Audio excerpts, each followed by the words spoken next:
Aminin na niya.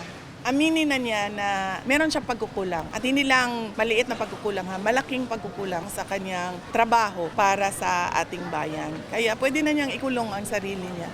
Ang pinaka-ebidensya natin dito ay ang 2025 budget. Huwag na tayo lumayo kasi doon makikita mo ang siningit ng Kongreso ng mga projects. Dapat doon nakatutok ang kanilang investigasyon. Paano natin nasabi na ebidensya yon kontra kay Martin Romualdez? Dahil pagdaan sa House, lumobo yung pera, lumaki yung budget galing sa NEP. So sino ba ang mag-uutos nun? Mga congressman na kung saan-saan lang? Siyempre yung leader, yung speaker. Pangalawa, sinabi ko na during a cabinet meeting nung ako ay nasa Department of Education, nahihirapan kami kasi kinuha ang school building program ng opisina ng speaker. At chinap-chap nila yung school building program, pinamimigay nila sa mga kaalyado nila o gusto nila tulungan ng mga congressman. Noon pa, alam na niya. Kung sinasabi niya na hanggang ngayon ay wala pang ebidensya, ibig sabihin wala siyang ginagawa. Dapat isali si Martin. Dapat isali si Bongbong Marcos kasi siya ang pumirma sa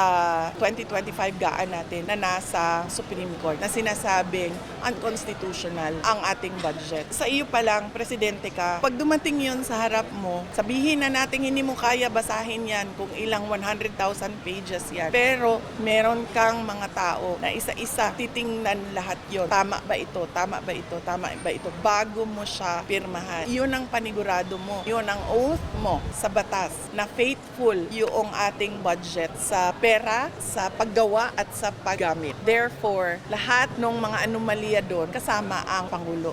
Kasi naging batas lang naman yun dahil sa pirma niya eh. Kung hindi niya pinirmahan yun, hindi naging batas yun, hindi magagamit yung pera, hindi lalabas yung pera.